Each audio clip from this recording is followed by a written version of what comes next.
Welcome back friends. आज जो topic करने जा रहे हैं वो टॉपिक है इंटरेस्ट, सिंपल इंटरेस्ट। हम कंपाउंड इंटरेस्ट के लिए अलग से वीडियो बना लेंगे, बट फिलहाल जो हम आज पढ़ने जा रहे हैं वो है सिंपल इंटरेस्ट। अगर आप इस चैनल पे नए हैं, फर्स्ट टाइम आए हैं और आप चाहते हैं कि आप अपनी प्रिपरेशन करें, तो इस चैनल को जरूर सब्सक्राइब कर ले और बेल आइकन प्रेस ज़रूर कर दे ताकि आपको नोटिफिकेशन मिलता रहे रियल टाइम पे। जब भी कोई वीडियो अपलोड होगा आप तक वो अपडेट पहुंचता रहे। तो आइए क्लास स्टार्ट करते हैं। Welcome back friends. टुडे जो हम आज टॉपिक करने जा रहे हैं वो है simple interest. We are going to discuss simple interest. ये भी एक इम्पॉर्टेंट टॉपिक है और सबसे अच्छी बात ये है कि सिंपल इंटरेस्ट परसेंटेज का ही एक एप्लीकेशन है, यानी एप्लीकेशन कह सकते हैं, यानी एक वर्जन, परसेंटेज का एक वर्जन है, क्योंकि यहाँ भी आपको कैलकुलेट करना है परसेंटेज में ही सब कुछ। तो समझते हैं आज सिंपल इंटरेस्ट क्या है, कैसे कैलकुलेट करना है। बट उससे पहले बेसिक्स, जो सिंपल इंटरेस्ट के पीछे जो कॉन्सेप्ट्स है वो हम समझेंगे। When a person has to borrow some money as a loan from bank, etc., he promises to return it after a specified time period along with some extra money for using the money of the lender. जब आपको ज़रूरत होती है, sometimes आप bank से loan लेते हो, या आजकल बड़ा ही अच्छा और बुरा भी कह लो, ऐप बेस्ड लोन अवेलेबल है। इंटरेस्ट ज़्यादा होता है इसलिए बुरा है, ईजिली अवेलेबल है इसलिए अच्छा है। तो वहाँ जब भी आप कुछ अमाउंट लेते हो तो उसके बदले में एक इंटरेस्ट चार्ज लिया जाता है। इंटरेस्ट प्लस आपका जो अमाउंट लिया होता है वो दोनों मिलाकर जब आप वापस करते हो तो वो जो अमाउंट इंटरेस्ट एज ए होता है वो लेंडर को फ़ायदा पहुंचाता है और आपका काम हो जाता है। यानी आप एक इंटरेस्ट बेस्ड एक एक्टिविटी में इन्वॉल्व होते हो, जहाँ पे पैसे लिए जाते हैं, उसके बदले में आपको इंटरेस्ट पे करना होता है और लेंडर को इसी से फ़ायदा होता है। यानी एक बैंक है, बैंक आपको लोन देती है, आपका काम होता है आप इसे रीपेमेंट करते हैं और इसमें एक इंटरेस्ट ऐड करके इसे रीपेमेंट करते हैं बैंक को। बैंक भी खुश और आप भी खुश। बट इस तरह के क्वेश्चन जो है नॉर्मली एग्ज़ाम में जो होता है, आपके यूजीसी नेट पेपर 1 के एग्ज़ाम में, वो बड़ा ही सिंपल होता है। तो जो भी अभी हम प्रैक्टिस करेंगे क्वेश्चंस की, वो बिल्कुल सिंपल वे में सिंपल क्वेश्चन की प्रैक्टिस करेंगे। ज़्यादा हाई फाई क्वेश्चन हमें नहीं करना है, एसएससी बैंक का एग्ज़ाम हमें नहीं देना है, ठीक है। थोड़ा और कॉन्सेप्ट क्लियर करते हैं, आगे बढ़ते हैं कि सिंपल इंटरेस्ट में 2-4 चीज़ें इंपॉर्टेंट हैं।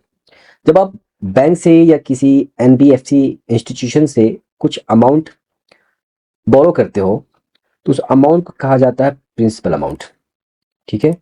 सपोज 1000 आपने लिया है, this is the principal amount, और इसको हमेशा जनरली पी से डिनोट करते हैं, P the principal amount, and the extra money is paid is called the interest. जो आप बैंक को वापस पे करते हो प्रिंसिपल अमाउंट के साथ, जो ईएमआई बेस्ड होता है, ईएमआई में क्या होता है, आपका इंटरेस्ट ऐड होता है उसमें और प्रिंसिपल भी ऐड होता है, और एक मतलब इक्विटेड मंथली इंस्टॉलमेंट, एक जैसा मंथली इंस्टॉलमेंट बना दिया जाता है और आपको पेमेंट करने के लिए कहा जाता है। बट जो इंटरेस्ट आपको दे रहे हैं या आप बैंक को दे रहे हो, उससे बैंकर्स को या लेंडर को फायदा होता है। तो जो वो एक्स्ट्रा पेमेंट कर रहे हो तो दैट इज कॉल्ड इंटरेस्ट, जिसको हमेशा आई से डिनोट करते हैं, इंटरेस्ट। देखो ये पी और आई ये बिल्कुल आप भूल जाओ क्या होता है, बट ये समझो कि प्रिंसिपल अमाउंट पे एक इंटरेस्ट लगता है, और जो इंटरेस्ट लगने के बाद जो टोटल अमाउंट बनता है, the total money paid back, that is the sum of principal and the interest is called the amount, ठीक है। यानी आपने बैंक से पैसा लिया, प्रिंसिपल अमाउंट लिया, उसके साथ उसको इंटरेस्ट के साथ उसको वापस किया, तो जो इंटरेस्ट और प्रिंसिपल अमाउंट कंबाइनली जो कहलाता है दैट इज कॉल्ड अमाउंट। ये ए से डिनोट किया जाता है। देखो P I A generally simple interest के क्वेश्चन में ये शॉर्ट फॉर्म में लिखा जाता है ताकि आपको आसानी हो कैलकुलेशन करने में। अब हर समय प्रिंसिपल फुल इंटरेस्ट पूरा कंप्लीट वर्ड और या अमाउंट कंप्लीट लिखोगे तो आपका टाइम कंज्यूम होता है, इसलिए इसको हम पी आई और ए के फॉर्मेट में लिखते हैं, ठीक है। जनरली हर कोई ऐसा ही लिखता है, इसलिए हम भी ऐसा ही लिखेंगे, क्योंकि एक जो पैटर्न होता है क्वेश्चन सॉल्व करने का, क्योंकि जब आप दूसरा किताब या दूसरी प्रैक्टिस बुक से देखोगे तो वहाँ भी PIA ही लिखेगा। बट आप यहाँ पे आप कुछ भी समझ सकते हो अपने हिसाब से। P की जगह पे आप Q लिखो, I की जगह पे आप L लिखो, A की जगह, वो आपके ऊपर डिपेंड, बट जनरली PIQ ही होता है। ठीक है, अगर इसको फॉर्मूला के फॉर्मेट में डालें तो ए इज द अमाउंट जो प्रिंसिपल और इंटरेस्ट दोनों को ऐड करने पे मिलता है। यानी आपके पास एक फॉर्मूला होता है कि जो प्रिंसिपल अमाउंट आप ले रहे हो और साथ में इंटरेस्ट दे रहे हो, ये दोनों का जो कंबाइंड जो अमाउंट बनता है, दैट इज कॉल्ड ए। यानी A equal P+1। The interest is mostly expressed as a rate % per year. जब भी आप इंटरेस्ट देते हो RBI के रूल के हिसाब से, हमेशा वो एनुअल इंटरेस्ट ही होता है। उस एनुअल इंटरेस्ट को ऐप बेस्ड जो NBFC कंपनीज होती है, वो उसको मंथली में कन्वर्ट करके आपको शो करेगी कि मंथली 1% 2% आपको इंटरेस्ट देना है। बट एक्चुअली कैलकुलेशन है ना, एनुअल बेस्ड होता है। जब भी हम क्वेश्चन करेंगे, जब तक ये कहा ना जाए कि मंथली इंटरेस्ट है, तब तक हम एज्यूम करके बैठेंगे कि हमारा जो इंटरेस्ट है एनुअल है। ठीक है, आगे बढ़ते हैं। Interest depends on how much money, that is the principal amount, has been borrowed and the duration of time for which it is used। जब भी आप बैंक से लोन लेते हो तो इंटरेस्ट 1 ईयर के लिए होता है। अगर 1000 रुपये का लोन लिया और उस पर इंटरेस्ट जो है 10% का है, तो आपको एक साल में 1000 का 10% देना है। दैट इज कितना होगा, 100 रुपीज। यानी एक साल में आपको 100 और ऐड करके 1100 रुपये वापस करने हैं।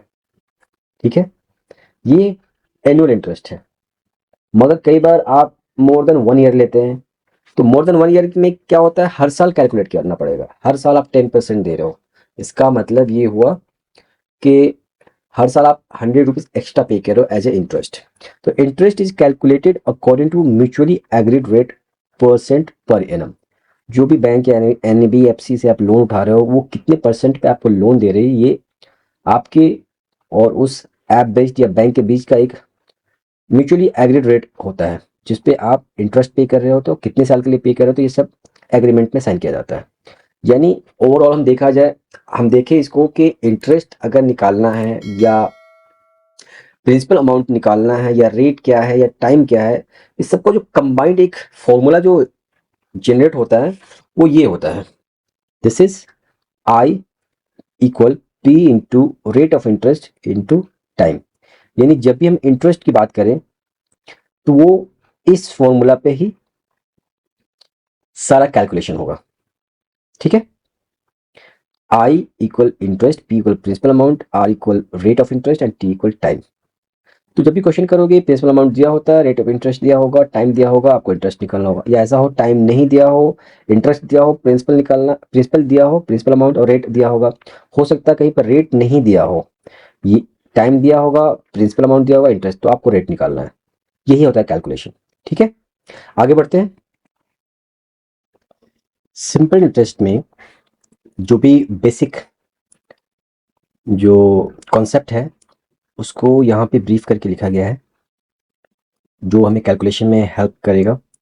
Simple interest SI amount, that is AP the principal amount, T is the time, R is the rate of interest, that is per annum. जब तक कहा नहीं जाए, पर एनम ही एज्यूम करेंगे। अगर सिंपल इंटरेस्ट का जो फॉर्मूला हम देखें तो पीछे हमने पढ़ा PRT। आर में क्या है, हम रेट जो परसेंटेज है एज इट इज यहाँ छोड़ रखे हैं, इसलिए ये फॉर्मूला है। मगर रेट जो परसेंटेज में है, उसको सिंपल फ्रैक्शन फॉर्म में अगर लाए, तो सिंपल इंटरेस्ट का जो फॉर्मूला बनेगा, वो बनेगा principal amount rate into time divided by 100। तो यही फॉर्मूला लेकर हम आगे बढ़ेंगे और क्वेश्चन सॉल्व करेंगे। SI सिंपल इंटरेस्ट, अगर अमाउंट दिया हो और प्रिंसिपल अमाउंट भी दिया हो, तो दोनों में सब्सट्रैक्ट करेंगे, अमाउंट को सब्सट्रैक्ट करेंगे प्रिंसिपल अमाउंट से, आपको सिंपल इंटरेस्ट मिल जाएगा। On the basis of this, principal amount भी आप आसानी से निकाल सकते हो। अगर अमाउंट से सिंपल इंटरेस्ट हम रिड्यूस कर दे, सब्सट्रैक्ट कर दे, तो प्रिंसिपल अमाउंट मिल जाएगा। ठीक है, नेक्स्ट आगे देखते हैं। अब ये कुछ एग्जांपल्स हैं, इसे सॉल्व करते हैं तो थोड़ा प्रैक्टिस होगा कि कैलकुलेशन कैसे किया जाता है सिंपल इंटरेस्ट का। यहाँ देखो, 4000 at the rate of 8% per annum for 5 years. यह P है, ये R है और ये T है। अब आपसे क्या पूछा जा रहा है? सिंपल इंटरेस्ट आपको निकालना है। तो यहाँ पे फॉर्मूला हमने क्या अभी जस्ट पढ़ा ना, जस्ट अभी बताया कि सिंपल इंटरेस्ट का फॉर्मूला होता है PRT, यानी P into R into T divided by 100। बस यहाँ अमाउंट डालो। प्रिंसिपल अमाउंट क्या है? 4000 मल्टीप्लाई 8, रेट क्या है? 8% मल्टीप्लाई टाइम क्या है? 5 ईयर्स। 8% यानी 100 नीचे आ जाएगा, ये 2 जीरो से डिवाइड हो जाएगा, 2 जीरो आई मीन क्रॉस हो जाएगा। अब इसे मल्टीप्लाई करते हैं, 8 5 जा 40, 40 हो गया, 40 मल्टीप्लाई 40 ये होगा, दैट इज 4 मल्टीप्लाई 4 16, यानी आपका सिंपल इंटरेस्ट कितना आएगा? 1600। ये क्वेश्चन नंबर ए है। चलो क्वेश्चन नंबर बी करते हैं। क्वेश्चन नंबर बी, 1500 ये है पी अमाउंट, ये है रेट और ये है टाइम। बस सिंपल फॉर्मूला में डालते हैं, पुट करते हैं और आंसर लेते हैं। P 1500 मल्टीप्लाई रेट 11%, टाइम क्या है? 3 years divided by 100। 2 zero 2 zero cross हो गया। अब आपस में मल्टीप्लाई कर लो, ये मल्टीप्लाई करेंगे 3 से तो 33 होगा, 15 मल्टीप्लाई 33 और 33 को 15 से मल्टीप्लाई कर दो। तो यहाँ करते हैं हम 33 और 15, 5 3 जा 15, 5 3 जा 15, दैट इज 16, 3 1 जा 3, 3 1 जा 3, 5 9 6 प्लस 3 9 एंड 4, दैट इज ₹495। यानी यहाँ पे सिंपल इंटरेस्ट क्या होगा? 495। सी क्वेश्चन करते हैं। यहाँ P है, ये P हो गया, ये रेट ऑफ इंटरेस्ट हो गया, ये 2 years that is a time rate. Simple interest calculate करते हैं। 2500 मल्टीप्लाई 10.5 मल्टीप्लाई 2 डिवाइडेड बाई 100। ये डेसिमल हटेगा तो एक नीचे आएगा, जीरो इसके एक डिजिट डेसिमल के बाद एक डेसिमल डेसिमल के बाद एक डिजिट है तो एक जीरो आ जाएगा। यहाँ देखते हैं, ये डिवाइड हो जाएगा, क्रॉस हो जाएगा 2 जीरो, 25 5 टाइम्स, ये 2 टाइम्स, 2 से 2 डिवाइड हो जाएगा और ये 105 मल्टीप्लाई 5 क्या होगा? 525। ये इंटरेस्ट होगा आपका सी के केस में। अब लास्ट बचा है, इसे भी सॉल्व करते हैं, बट ये स्पेस नहीं है, जरा स्पेस को साइड करते हैं।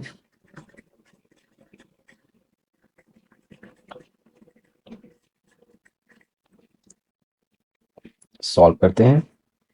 डी, क्वेश्चन नंबर डी, यहाँ पे पी अमाउंट क्या है? That is P, that is rate and that is time. तो एस आई कितना हो जाएगा? 20,000 मल्टीप्लाई 12.25 मल्टीप्लाई 4 डिवाइडेड बाई 100। ये डेसिमल हटाएंगे तो एक आएगा और इसके बाद 2 डिजिट्स है तो दो जीरो आ गया। अब ये देखो, ये 2 जीरो, ये 2 जीरो, ये 2 जीरो से ये 2 जीरो डिसअपियर, यानी क्रॉस हो गया।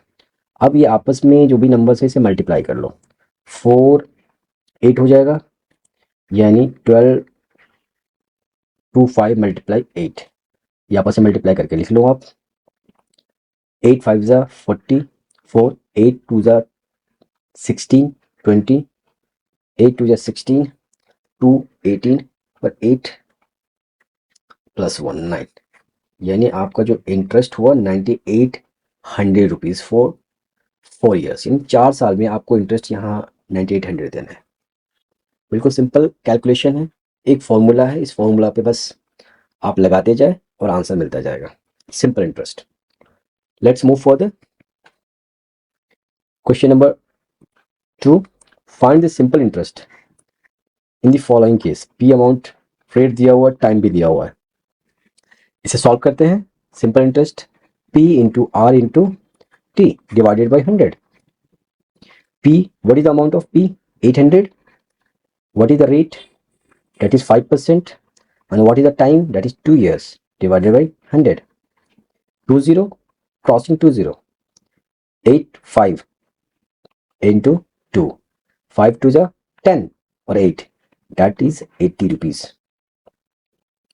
यानी आपका जो इंटरेस्ट, सिंपल इंटरेस्ट जो बनता है वो 80 रुपीज बनता है फॉर 2 ईयर्स। सिंपल है ना। आगे बढ़ते हैं। क्वेश्चन नंबर 3 है ये, ठीक है। Find at what rate of simple interest per annum. यहां देखो रेट पूछा जा रहा है। Find will 5,000 amount to 6,050 rupees in 3 years. ये जो अमाउंट है ये क्या है, फाइनल अमाउंट है आफ्टर इंटरेस्ट। ये है प्रिंसिपल अमाउंट और ये है टी, टाइम है। अब आपको सिंपल इंटरेस्ट निकालना है, बट सिंपल इंटरेस्ट निकालने के लिए क्या करना है आपको, रेट तो दिया ही नहीं हुआ है। तो सिंपल इंटरेस्ट निकालने के लिए आप क्या करेंगे, जो अमाउंट दिया है उससे सब्सट्रैक्ट करेंगे प्रिंसिपल अमाउंट को, तो सिंपल इंटरेस्ट आपको मिल जाएगा। यानी 6050 माइनस 5,000 दैट इज 1,050 रुपीज। यही होगा जो सिंपल इंटरेस्ट है, राइट ना। अब यहाँ टी दिया हुआ है, सिंपल इंटरेस्ट हो गया। अब हमें रेट निकालना है। तो सिंपल फॉर्मूला वही ना, एस आई का सिंपल इंटरेस्ट का फॉर्मूला क्या है, P into R into T, ठीक है यही है ना, और डिवाइडेड बाई 100।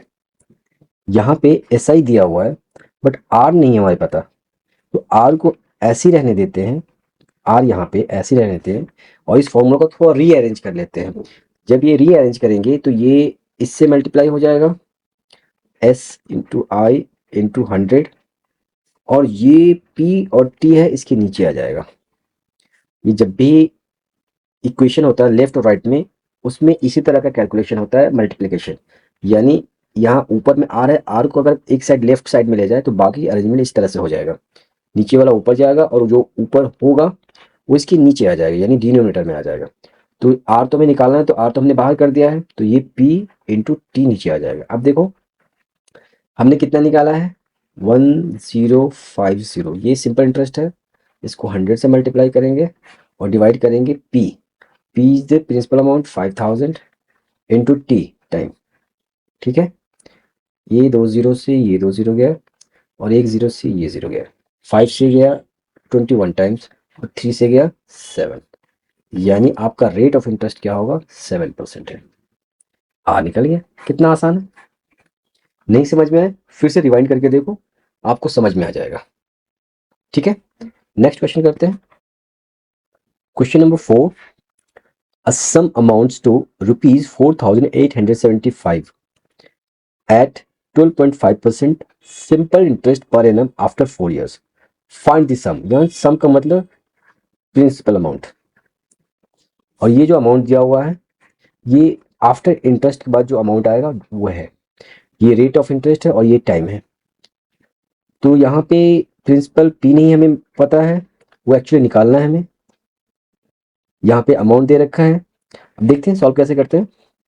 देखो यहाँ पे ए मेंशन है ऑलरेडी 4,875, रेट पता है हमें 12.5%, ठीक है। टाइम पता है 4 ईयर्स, पी निकालना है हमें। हम बस एक फॉर्मूला यूज करेंगे जो सिंपल इंटरेस्ट का हम फॉर्मूला यूज करते हैं, I equal P into R into T divided by 100। देखो इसमें क्या है कि अगर हम आई निकाल लें तो ए के बेस पे पी भी निकल जाएगा। तो आई हम निकालते हैं, आई क्या होता है, इंटरेस्ट, सिंपल इंटरेस्ट। पी हमें नहीं पता है, पी को एज इट इज छोड़ते हैं। रेट ऑफ इंटरेस्ट क्या है, 12.5%, 12.5% multiply time 4 years divided by 100। अब देखो एक डेसिमल जाएगा तो एक नीचे आ जाएगा 1, और इसके बाद एक डिजिट है तो ये 10 हो जाएगा। अब 125 ये हो गया, ये 25 से 5 टाइम्स में डिवाइड हो जाएगा, ये 4 टाइम्स में डिवाइड हो जाएगा, इस 4 से ये 4 डिवाइड हो जाएगा, इस 5 से ये 2 टाइम्स में डिवाइड हो जाएगा। तो आई हमें क्या मिला, ये p बच गया और 2 बच गया, p डिवाइडेड बाई 2, आई हमें मिल गया। अब जरा क्वेश्चन का अगला स्टेज समझते हैं। देखो हमारे पास आई है और p को हमने एज इट इज p ही समझ लिया है, एज्यूम किया है, ठीक है। p हमें नहीं पता है, तो जब अमाउंट निकालते हैं तो क्या करते हैं, प्रिंसिपल अमाउंट प्लस इंटरेस्ट, तभी तो अमाउंट निकलता है ना, यानी कितना पे करना है हमें, तो प्रिंसिपल में इंटरेस्ट ऐड करेंगे तो टोटल अमाउंट पे करना होता है वो हमें पता चलता है। यहाँ ए ऑलरेडी मेंशन किया हुआ है 4875, ठीक है, बट यहाँ हम कैलकुलेट करेंगे, P as it is P रहेगा, आई हमें मिल गया है, पी डिवाइडेड बाई 2 क्या हो जाएगा, ये इसके नीचे 1 आ जाएगा, दैट इज 2, ये आपस में क्रॉस मल्टीप्लाई हो जाएगा, 2 से 2, 2 से p मल्टीप्लाई होगा 2p, प्लस ये 1 से p मल्टीप्लाई होगा 1p, ये दोनों मिलके क्या हो गया 3p डिवाइडेड बाई 2। बट ये देखो a ऑलरेडी मेंशन्ड है, तो a की वैल्यू क्या है 4875। अब ये हमें एक इक्वेशन मिल गया, इस इक्वेशन के बेस पे हम इसे सिंप्लीफाई कर लेंगे। 3p डिवाइडेड बाई 2 इक्वल किसके है 4875, ये आपस में क्रॉस मल्टीप्लाई होगा, 3p 4875 मल्टीप्लाई 2, और p की वैल्यू क्या होगी, ये इस तरफ आ जाएगा 4875 मल्टीप्लाई 2 डिवाइडेड बाई 3। देखते हैं ये कटता है कि नहीं, 1 टाइम से डिवाइड होगा, फिर 6 टाइम में 18, फिर 2 टाइम्स में 6 और 5 टाइम्स में 15। तो आपका आंसर ये जो है, इस अमाउंट को, इस नंबर को 2 से मल्टीप्लाई करेंगे तो क्या हो जाएगा, 25 50 में कन्वर्ट हो जाएगा, और 16 जो है वो आपका 32 में कन्वर्ट हो जाएगा। यानी जो प्रिंसिपल अमाउंट है आपका वो क्या है, ₹3250। दिस इज द आंसर, है ना आसान। चलो नेक्स्ट क्वेश्चन करते हैं। Question number 5, in how many years will a sum of ₹2000 yield an interest, that is a simple interest, of ₹560 at the rate of 14% per annum।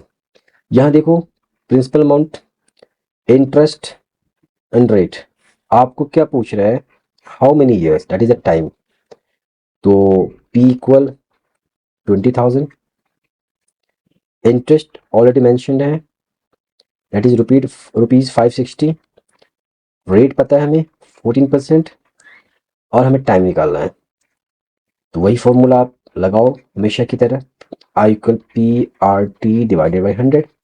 यहाँ पे हमें T निकालना है ना, टी के लिए हम सिर्फ टी को यहाँ छोड़ेंगे और इसे, इस इक्वेशन को सिंप्लीफाई कर लेंगे। अब ये i इंटू 100 हो जाएगा और p और r नीचे चला जाएगा। अब कैलकुलेट करके देखते हैं, i मतलब interest 560 into 100 divided by p amount क्या है 2000, और रेट कितना है 14, ठीक है। अब इसे डिवाइड करते हैं 2010, कितने में डिवाइड होगा 4 टाइम्स में डिवाइड हो जाएगा, और ये 2 से 2 टाइम्स में डिवाइड हो जाएगा, राइट। अब तो कुछ बचा नहीं, that is time equal 2 years, है ना सिंपल। सिर्फ 2 साल में उसका अमाउंट 2000 वाला अमाउंट, प्रिंसिपल अमाउंट जो इंटरेस्ट बनेगा वो 560 रुपीज बन जाएगा। नेक्स्ट क्वेश्चन करते हैं। Question number 6, a certain sum of money at simple interest amounts to 1300 rupees in 4 years and to 1525 rupees in 7 years. Find the sum and rate percent। अब यहाँ देखो रेट भी निकालना है आपको और प्रिंसिपल अमाउंट भी निकालना है, बट यहाँ पे टाइम का कॉम्बिनेशन दे रखा है, इससे आप इंटरेस्ट आराम से निकाल सकते हो। देखो 4 साल में जो इंटरेस्ट बन के जो अमाउंट बन रहा है वो 1300 बन रहा है, और 7 ईयर्स में वही 1525 बन जा रहा है। इसका मतलब 3 ईयर्स में जो इंटरेस्ट मिला होगा वो हम आराम से निकाल सकते हैं यहाँ से। यहाँ देखो अमाउंट आफ्टर 4 years क्या है 1300, और अमाउंट आफ्टर 7 years क्या है, दैट इज 1525, करेक्ट।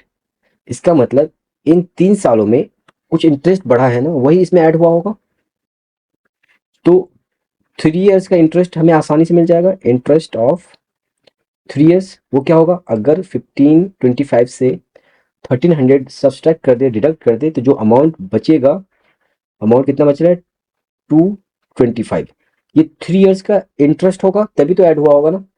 इसका मतलब 1 ईयर का इंटरेस्ट क्या होगा,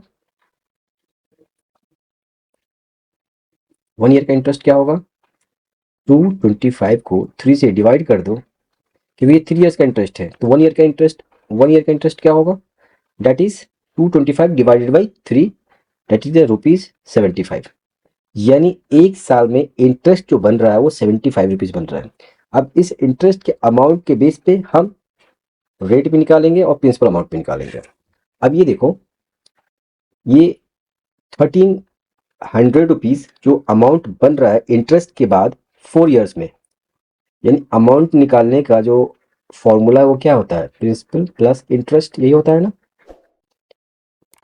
प्रिंसिपल हमें नहीं पता है, बट ये 1300 अमाउंट पता है और इंटरेस्ट पर ईयर हमें पता है जो 75 है, और 4 इयर्स में निकालना है तो इसको 4 से मल्टीप्लाई कर देंगे, तो 1300 p plus 75 multiply 4, that is the 300। इसका मतलब p की वैल्यू क्या होगा, 1300 माइनस 300, दैट इज द 1000। ठीक है, 1000 हमारा प्रिंसिपल अमाउंट निकल गया। अब इस बेस पर हम आराम से क्या निकाल लेंगे, रेट। रेट का फॉर्मूला क्या होता है, हम सिंपल यही फॉर्मूला यूज करते हैं, I equal P R T divided by 100। तो उस हिसाब से रेट का फॉर्मूला क्या हो जाएगा, रेट का फॉर्मूला ये होगा, रेट इसी तरफ रह जाएगा, तो I into 100 divided by P into T. तो हमें I पता है, I क्या पता है, 1 ईयर का interest that is 75 into 100 divided P हमें पता है 1000, और टाइम 1 ईयर के लिए हमने निकाला है, ये 2020, और ये देखो 10 नीचे और 75 ऊपर है, तो ऑब्वियस सी बात है किस में आ जाएगा ये 7.5, यानी जो आपका रेट ऑफ इंटरेस्ट होगा वो होगा 7.5%। इसे बार बार देखो, प्रैक्टिस करो, समझो, ये आसान सा टॉपिक है सिंपल इंटरेस्ट। ठीक है, थैंक यू वेरी मच। था मज़ेदार टॉपिक, हमने अच्छे से प्रैक्टिस किया। अगर कहीं समझ में नहीं आ रहा हो तो ज़रूर आप हमसे कांटेक्ट कर सकते हैं दिए गए नंबर पे, या आप कमेंट सेक्शन में जाकर कमेंट करके हमसे क्वेश्चन पूछ सकते हैं। ज़्यादा से ज़्यादा प्रैक्टिस करो ताकि आपकी ये जो एफिशिएंसी है इस टॉपिक पे बनी रहे, बढ़ती रहे। तो मिलते हैं नेक्स्ट वीडियो में, नेक्स्ट क्लास में। बट उससे पहले अगर नए हैं इस चैनल पे तो ज़रूर इस चैनल को सब्सक्राइब कर लें और बेल आइकन ज़रूर प्रेस कर दें। Thank you very much.